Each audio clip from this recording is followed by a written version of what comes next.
I'm losing my mind. Seriously.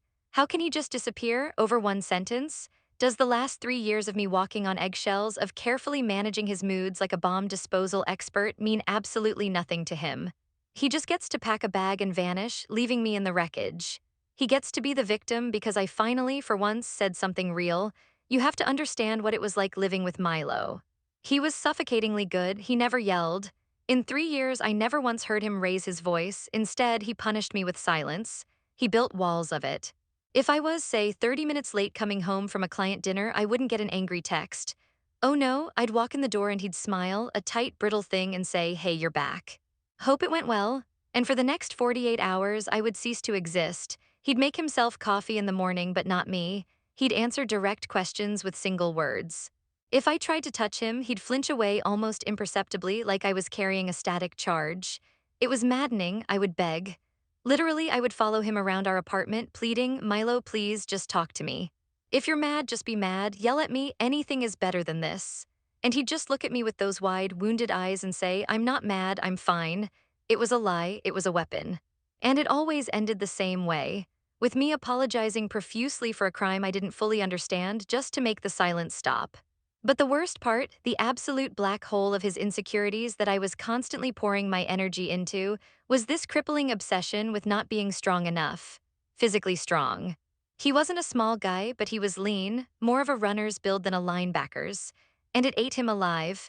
We couldn't even watch a movie where the hero saves the day without him getting quiet and moody afterwards. Once he spent an entire afternoon in a funk because he couldn't open a new jar of pickles. I finally took it, popped the seal with the back of a spoon, and handed it back to him. The look on his face wasn't relief, it was pure shame. Later that night, as we were lying in bed, he turned to me in the dark and whispered, "You must think I'm so useless, don't you?" God, it was exhausting. I became his personal cheerleader, his therapist, his validator. Of course not, baby, it's a stupid jar. You're the smartest person I know, that's a different kind of strength. I feel safer with you than with anyone. I said it all. I said it until the words felt like ash in my mouth. So when I tell you what happened that night, you have to remember this. You have to understand the pressure cooker I was living in. I was the one holding everything together. I was the strong one, always. The tragic irony is that we were both broken in the same place, just on opposite sides of the crack. We were drawn to each other's wounds like magnets. My own personal demon was born on a poorly lit college street one Tuesday night. I was walking home from the library when a guy grabbed my bag. It was over in seconds. He just wanted the cash and the laptop, and I gave it to him without a fight. I wasn't physically hurt, not really. But the feeling of absolute, paralyzing helplessness, it never left me. That cold dread that floods your veins when you realize you are completely at someone else's mercy. It became a permanent resident in my soul. I developed this almost obsessive need for a sense of physical security, a primal craving to feel protected. Milo, in his own quiet way, understood that. Early in our relationship, he told me his own origin story. He was a small, skinny kid, and his family had a little terrier named Pip. One day, a neighbor's much larger dog got loose and went after Pip in their backyard. Milo was right there. He screamed, he cried, he threw a ball at the big dog, but he was too small, too scared to physically intervene. His dad had to run out and pull the other dog off. Pip was okay in the end, but Milo wasn't. He described standing there, frozen, watching his tiny dog get savaged, and the feeling of shame that he hadn't been able to protect this creature he loved. That feeling, he told me, had defined him. It was the core of his identity, the boy who failed to be a protector. So you see, on paper, we were a perfect, dysfunctional match. The woman who desperately needed a hero, and the man who was desperate to be one. Our first year together was built on this strange, unspoken contract. I would have a nightmare about the mugging, and he would hold me, stroking my hair and whispering, "I'm here, I won't let anything happen to you." And in those moments, I think we both believed it.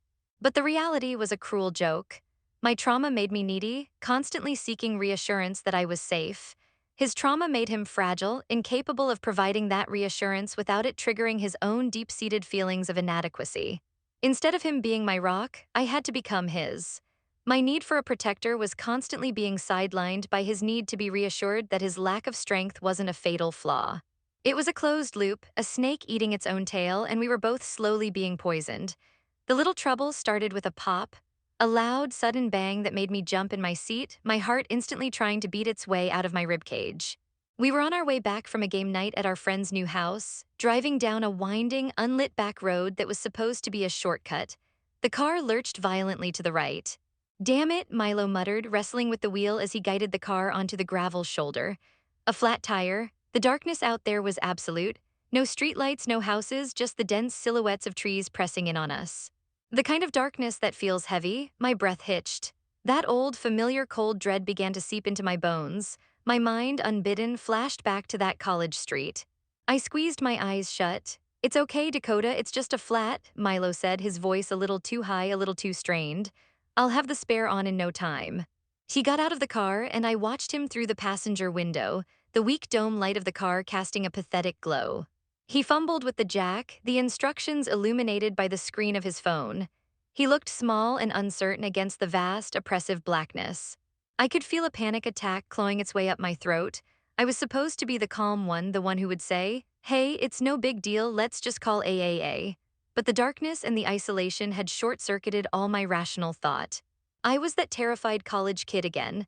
Then I heard a grunt of frustration from outside, and another. I got out of the car. He was kneeling on the ground, wrench in hand, straining against a lug nut. It wouldn't budge, sweat was beading on his forehead, his knuckles were white. "It's really on there," he gasped, his breath ragged. He tried again, putting his whole wiry frame into it, and the wrench slipped, clattering uselessly onto the pavement. He slumped back on his heels, head down. "I can't do it," he whispered, the words barely audible. I knew I couldn't do this. And that's when it happened. Seeing him there so defeated, so consumed by his own narrative of failure, didn't trigger my sympathy. It triggered my rage. My fear, my trauma, my years of coddling his fragile ego all coalesced into a single venomous impulse. I wanted to hurt him. I wanted him to feel as small and helpless as I did in that moment. I let a sob escape my lips, a calculated, theatrical sound. I stumbled towards him, grabbing his arm. My voice, when it came out, was a trembling, broken thing, a masterpiece of weaponized vulnerability. "Milo, please," I cried, tears I'd summoned from some dark place now streaming down my face. "If you were just a little stronger, we wouldn't be in this mess." I saw the words hit him. It was like a physical blow. I watched him absorb the sentence, the most precise and poison-tipped arrow I could have ever fired, aimed directly at the heart of his oldest wound. And as I watched the light go out of his eyes, a sick, triumphant part of me felt a flicker of satisfaction. I had finally made him feel it, the helplessness, the shame. He didn't get angry. He didn't yell, he didn't even look at me. He just froze, kneeling there on the gravel, his head bowed. The entire world seemed to shrink down to the sound of my ragged breathing and the frantic chirping of crickets in the unseen woods. His shoulders, which had been tense with effort, went completely slack. His face, when he finally lifted it, was a blank mask. All the frustration, the anxiety, the shame, it was all gone, replaced by a terrifying emptiness. The blood had drained from his face, leaving it pale and waxy in the car's interior light. He looked through me, not at me. It was a look I'd never seen before, a chilling detachment, as if he was looking at a complete stranger who had just said something incomprehensible in a foreign language. He blinked once slowly. Then, in a voice devoid of any emotion, a flat robotic monotone, he said, "I'll call a tow truck." He stood up, brushed the gravel from his knees with a mechanical precision, and walked back to the driver's side of the car. He didn't offer me a hand. He didn't say another word. The silence that followed was different from his usual passive-aggressive punishments. This wasn't a wall he was building to get a reaction from me. This was a chasm opening up between us. The hour we waited for the truck was the longest of my life. I tried a few times to break the silence. "Milo, I'm sorry, I was just scared," I began, but he didn't even turn his head. It was like I wasn't there. The air in the car was thick and dead. When the tow truck finally arrived, its flashing yellow lights felt like an intrusion on a funeral. He handled everything with the driver, speaking in those same clipped, lifeless tones. The ride home was more of the same crushing silence. I sat in the passenger seat, my earlier vicious satisfaction curdling into a knot of dread in my stomach. I kept replaying my words, his reaction, over and over. I started to formulate my apologies, my justifications. I told myself this was just another one of his episodes, a bigger one, sure, but he'd come around. He always did. When we got back to our apartment, he walked in ahead of me, went straight into the bedroom, and closed the door. I slept on the couch, convincing myself that giving him space was the right thing to do. I was ready for a fight in the morning. I was ready for days of the silent treatment. I was not ready for what I found. I woke up to the sound of birds outside the window. The apartment was too quiet. I walked to the bedroom. The door was ajar. His side of the bed was neatly made. I opened the closet. All of his clothes, his shirts, his jeans, the hoodies I loved to steal were gone. The hangers were empty. In the bathroom, his toothbrush was missing from the holder, his razor gone from the shower shelf, his laptop wasn't on his desk. He had taken only his things with a surgical precision. On the kitchen counter, placed squarely in the middle of the granite, was his key to the apartment. No note, no text, no final angry confrontation, he had just evaporated. He had performed the ultimate act of passive aggression. He had ghosted me from our own life. My first reaction was pure undiluted fury. This was it. The nuclear option of his passive-aggressive arsenal. How dare he? How dare he play the ultimate martyr and just disappear, leaving me to deal with the fallout? I grabbed my phone, my fingers flying across the screen, firing off a barrage of texts. A coward, that's what you are. You can't even have a real fight. 3 years and this is how you end it. By running away like a child. Are you serious, Milo? You're going to let one stupid sentence erase everything? Unbelievable. The message is sent. The delivery receipt turned to a solid blue line. And then nothing, I sent another. This time it stayed green, not delivered. My blood ran cold. I tried another, green. He'd blocked my number. I switched to Instagram to Facebook Messenger. I typed frantic, angry messages, hitting send, only to be met with the sterile, impersonal notification.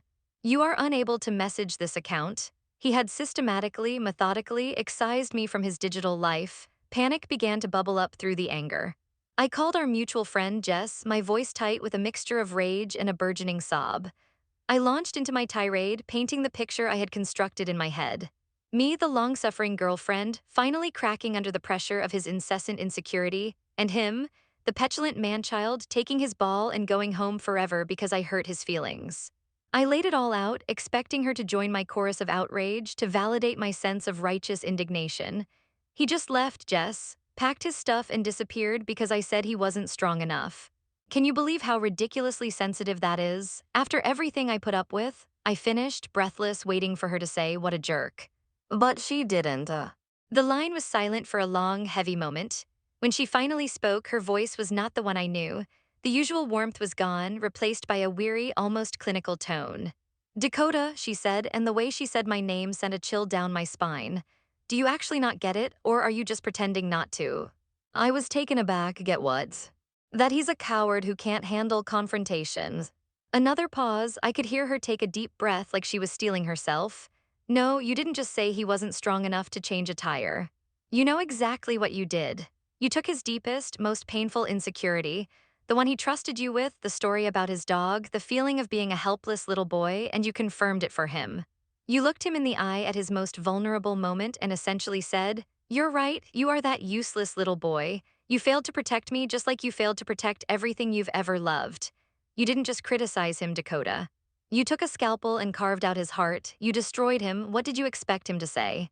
Her words hit me with the force of a physical slap. The entire narrative I had so carefully built, the one where I was the wronged party, the victim of his emotional immaturity, crumbled into dust. The anger evaporated, and in its place, a vast, terrifying sinkhole of understanding opened up. The image of his face in the dark, that empty, hollowed-out look, it wasn't the look of someone who was angry.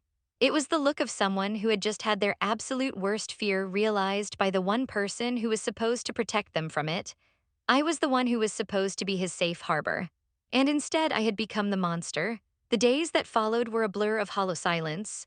The apartment felt cavernous, every little sound echoing in the spaces Milo used to fill. I started cleaning, a frantic, desperate attempt to impose some order on the chaos in my head. I stripped the bed, washed sheets that still faintly smelled like him, and then I started on his side of the room. He'd been so thorough, so clinical, but I was looking for something he might have missed, some clue, some final word. That's when I found it. Tucked away in the back of his nightstand drawer, beneath a stack of old paperbacks, was a folded piece of paper. It was a membership application for a gym, one of those hardcore weightlifting places across town. The date on it was from a month ago. Stapled to it was another piece of paper, a printout from some fitness website. It was a beginner's bulking program, a grueling schedule of deadlifts, squats, and bench presses. His neat, almost architectural handwriting filled the margins with notes and target weights. And then I saw the third piece of paper tucked inside the folded application. It was a torn-off corner from a legal pad.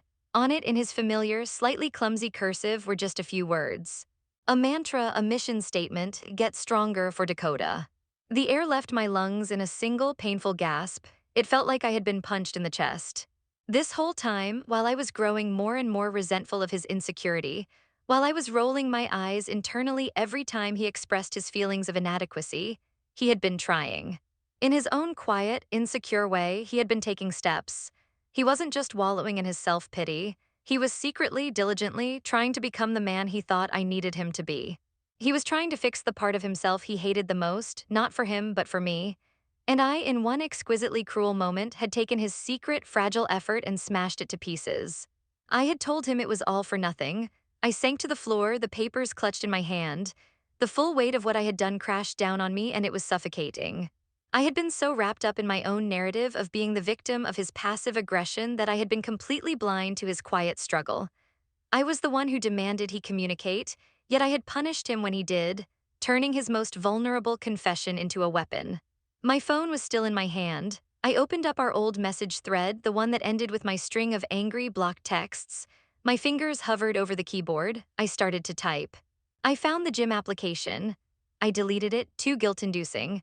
I am so sorry. Deleted, too simple. I wrote and rewrote paragraph after paragraph of agonizing apology, of self-flagellation, of desperate pleas for him to understand. Each version felt more pathetic and self-serving than the last. I sat there on the floor for hours, trapped in a nauseating loop. One second, a wave of self-loathing would wash over me, the raw, agonizing grief of knowing I had irrevocably broken something beautiful. I destroyed him, I'd whisper to the empty room. The next, a bitter spark of my old anger would ignite. But why couldn't he just talk to me? Why did he have to hide it? Why just disappear? It's a dizzying, endless cycle. I am the villain of this story. I am the victim. I am the one who wielded the knife, and I am the one who is bleeding out. And this unsent message, this blinking cursor on a screen of my own making, is my personal hell.